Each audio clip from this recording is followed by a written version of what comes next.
Hello everyone, welcome to another episode of Unscripted and Unchained RPG Review. I am Richard DM Bloodworth, and this video is a really special video for me because it gives me the opportunity to give a big thank you out to all of my members, my subscribers, the commenters on my channel, and the visitors for making January 2025 my banner month for this channel. So, you know, it really exploded this month, and I think there's a lot of reasons for that, and I'll get into some of those. But for the most part, I mean, I give it all credit to you for coming in and continuing to support the channel, and it's just been a great month.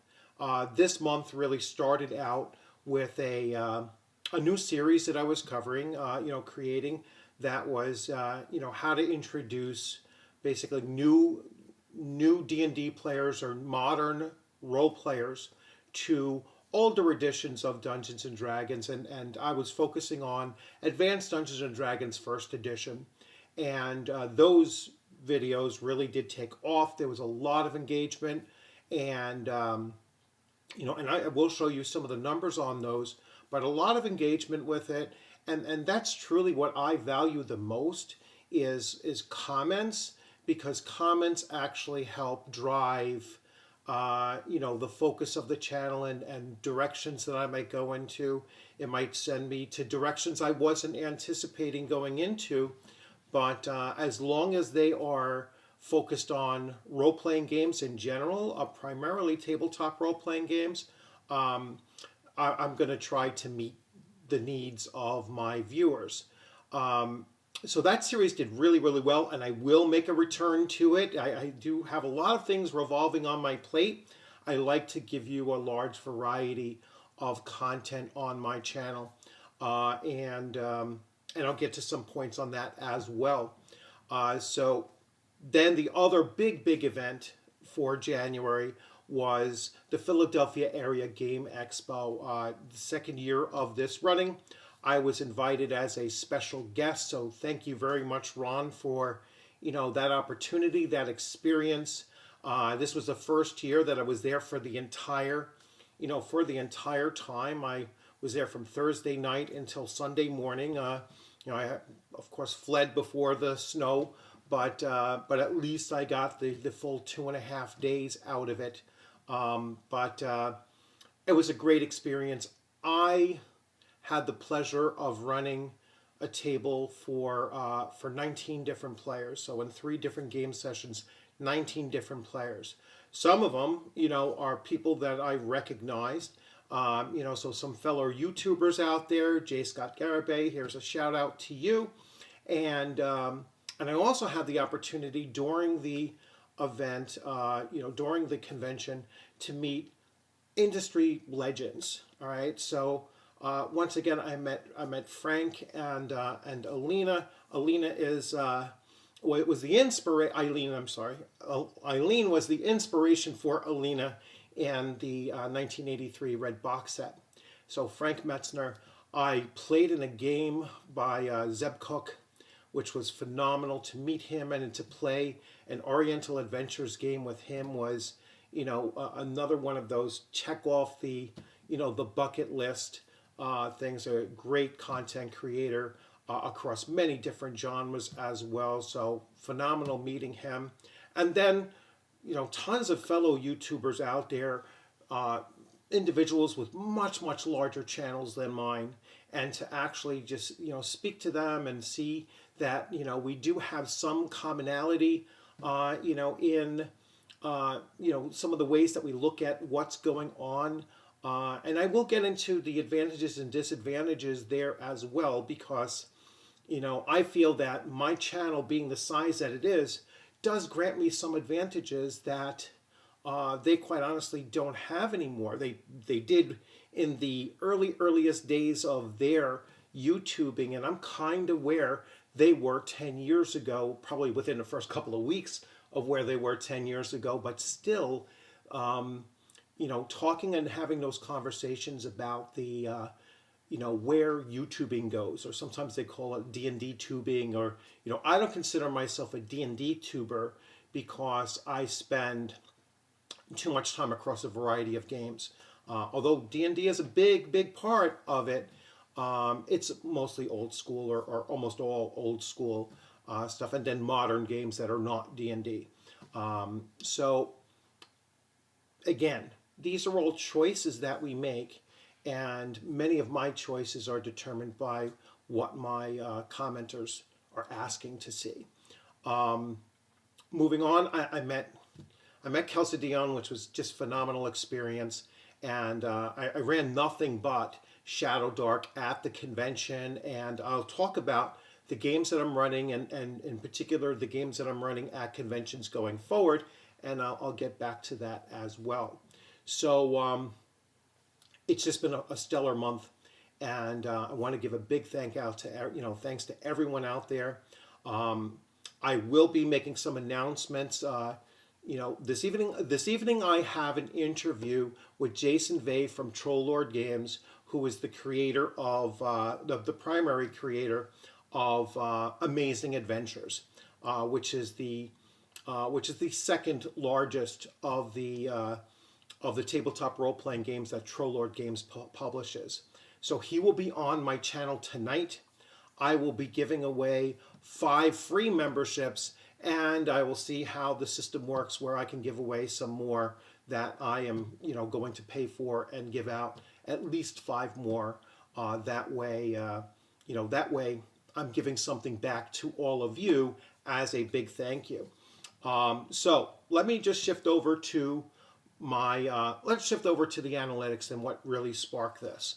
So I will shift over to here, and let me just recycle this so it will bring up.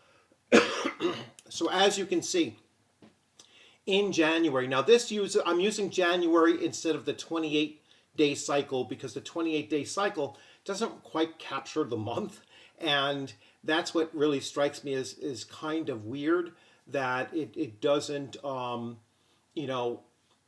don't like the way that they span it. They should do a 30-day span from a certain date to a certain date, and not flex it with 28 days. But anyway, so January, people watch my videos, and there's still a day and a half left of January.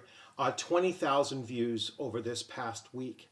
All right, that is up 119% from from December 3rd to the 31st. So I guess the 3rd is my start-off point, or their start-off point. I don't know until the end of the month. Watch hours, I don't know particularly how this really conveys to anything, and there's people out there that know the analytics much better than I do. But 2,200 watch hours over that span of time, or above that span of time, 124% increase.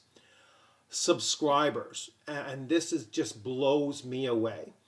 424% more than last month. All right, so I mean, this is just phenomenal. I usually average around 40, sometimes 50 new subscribers a month, and here I'm pushing at, it'll be over 200 by the end of by the end of this evening, most likely, or certainly by the end of the month.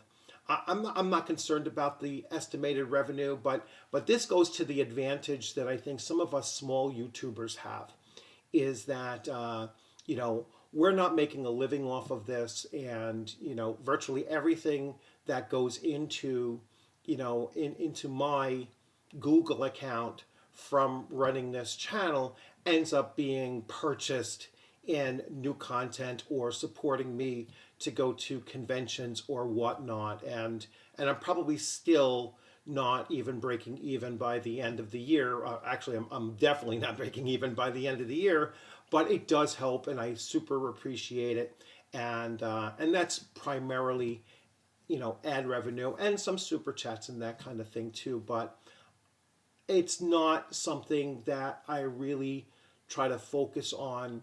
And I have the liberty to do that because I'm still a tiny channel. I have 3,855 subscribers. So I'm not even at the 4,000 mark. However, because of this month, I am most likely going to hit that 4,000 mark months before I thought I would. So this is, a definite big thank you out to all of you. Now, if I go to the content that really pushed this, all right, and here we have the above, let's see what we have here. No, that's not what I wanted. Oh, here it is, the top videos. So the top videos, let me bring up the top 10 videos that we have here. So this is the one that really exploded. And this is, so could you play D&D with a Trump supporter? Now, I do not generally focus on politics in gaming. And so I took this question and I turned it a little bit around to make it much more universal and to basically say,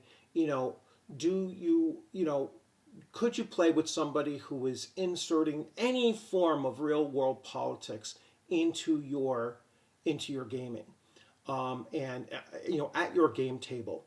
And I think that balanced approach to it is what made the both the comments and the impressions and the views explode, because I didn't want to make it a one-side argument, and no fault and no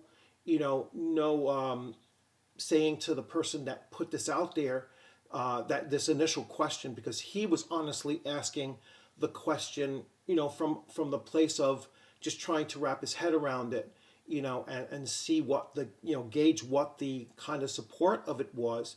And I think universally between our two channels, the comments, I think the comments certainly in mine were much more along the lines of your gaming table is supposed to be a place that unifies people of common interest, and that common interest is gaming. And that's hopefully what I projected forward in my video as well.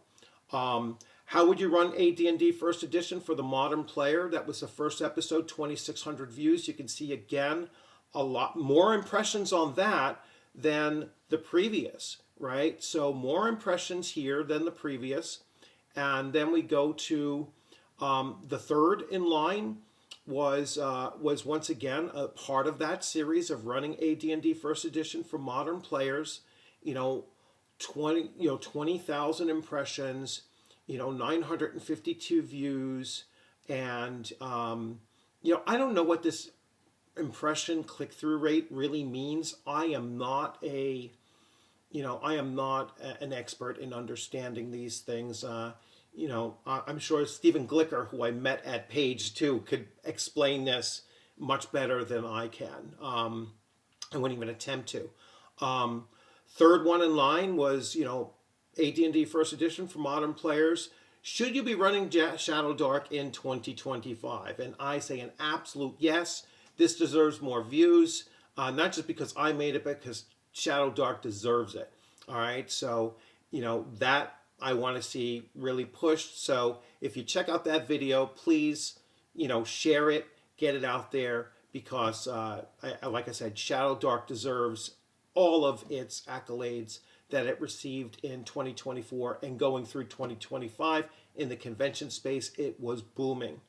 I will continue on, and you can see another modern player AD&D First, and then Dungeon Crawl Classics. This was a Kickstarter that a lot of people were waiting on, and so it was great that it came out. But now it starts pushing down into what my average views start to become for videos.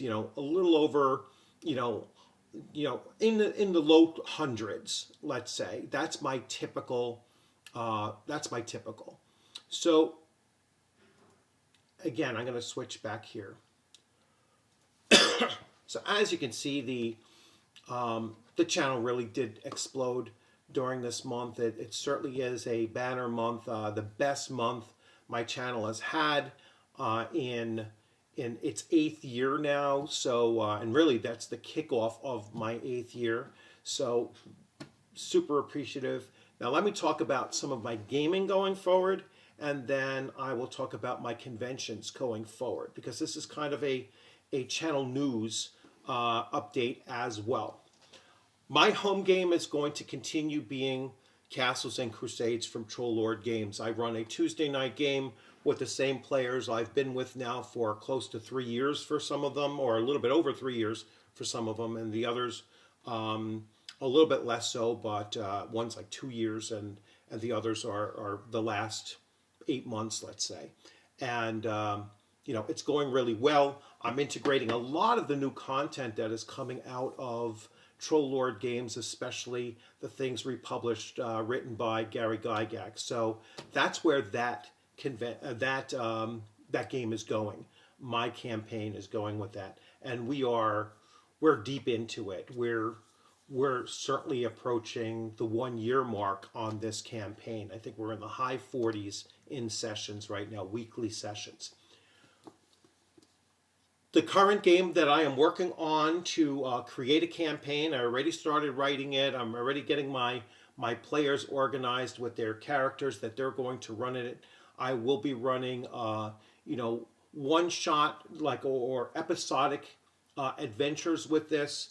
And again, Jason Vey, the primary author of this, will be on the channel tonight. So I encourage you to check it out and to learn all that you can about this here.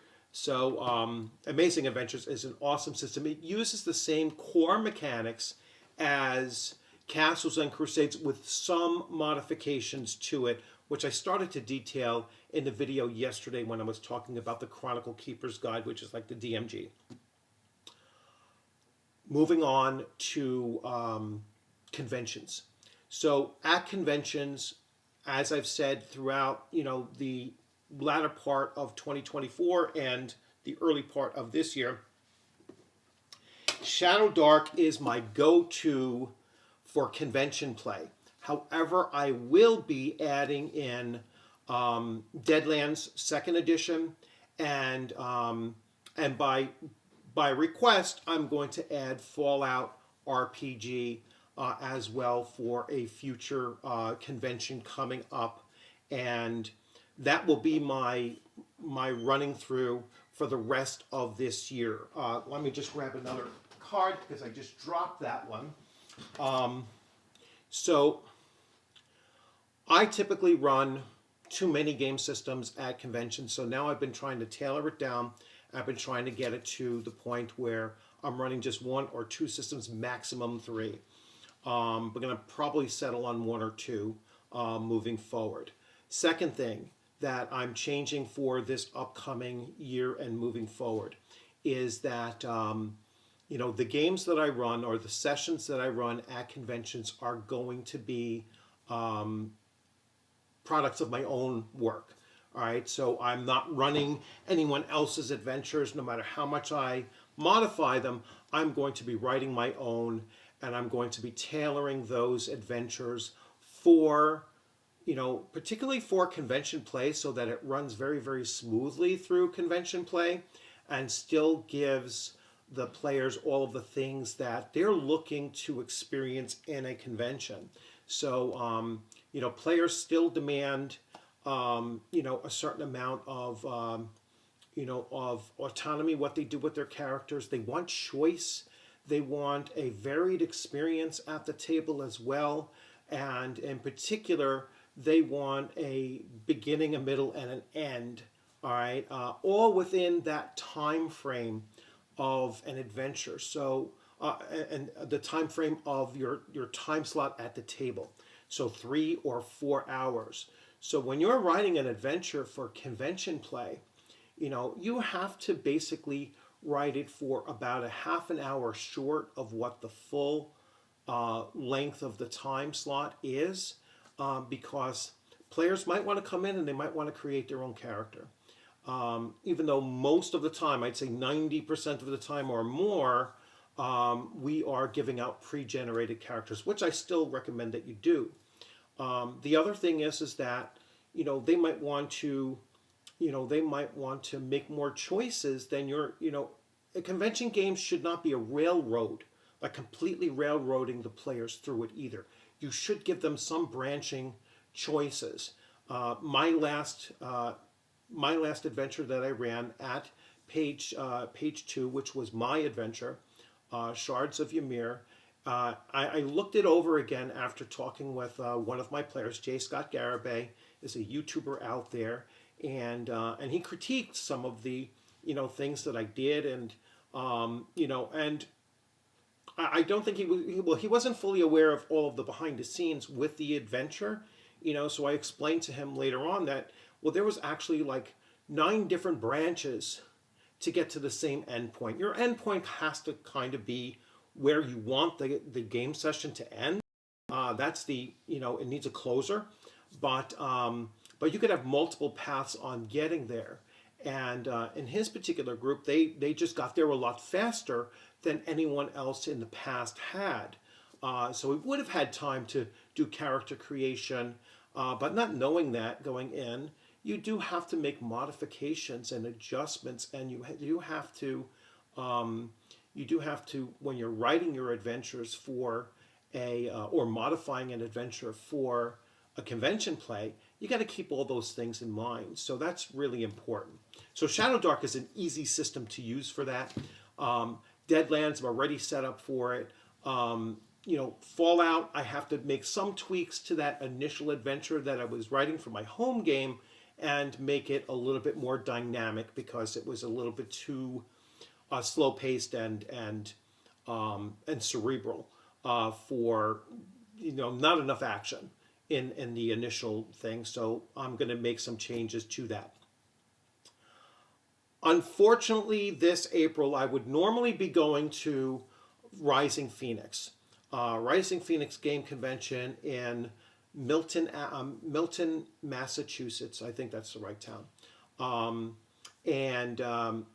Scott's a really great guy. Different Scott. Scott Legault is a really great guy. I've been to that convention now 3 times already, or twice already, for certain. And great convention. I just happen to have, I'm having surgery done the week before, and I don't think that I will be in either the mood or possibly even the condition to go to a 3-day convention. So that will be 2026 for sure. I am planning on going there. So my next convention is going to be the Central New York Role-Playing Convention, Role-Playing Game Convention. That is June 14th and 15th, 2025. This is an inaugural convention, so it's going to be small. It's going to be,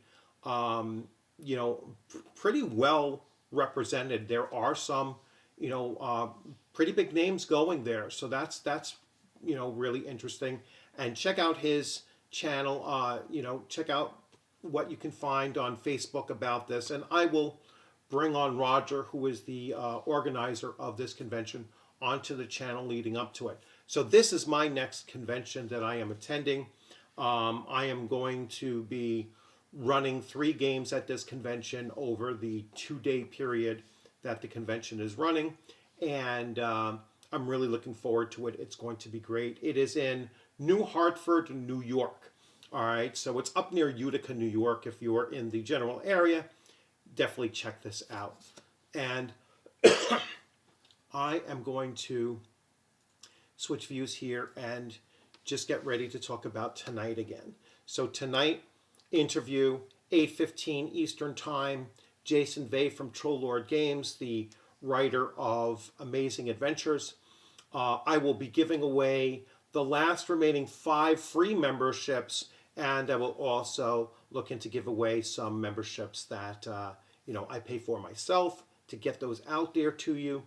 I will also be, that will be on Restream, so there'll be a live stream. Your comments will be addressed during that comments phase. And, and other than that, I mean, just enjoy the rest of your day. I'm looking forward to seeing as many of you as possible tonight at the, in the interview. Excuse me. Still getting over that cold or flu. So I'm really looking forward to seeing you tonight. And thank you so much for your support. And keep those comments going. I was having that discussion with somebody, earlier, and I said it on someone else's channel when they were talking about the analytics of channels and how YouTube is kind of, steering some channels away from analytics, and they're watching their viewers or their subscribers or everything. And I basically said that I still value. I mean, I love new subscribers. I enjoy visitors coming through as well. So I like the views. I like the subscribers. The members are awesome. But it's the commenters that really do drive where my channel is going. And I hope that people are at least subscribers and visitors. But hopefully they're commenting while they're there. And whether it's positive or negative commenting is fine as well, as long as it's not, as long as the negative comments are not personalized. So that I won't, that I won't tolerate against anybody on my channel. But I very, very rarely get those anyway.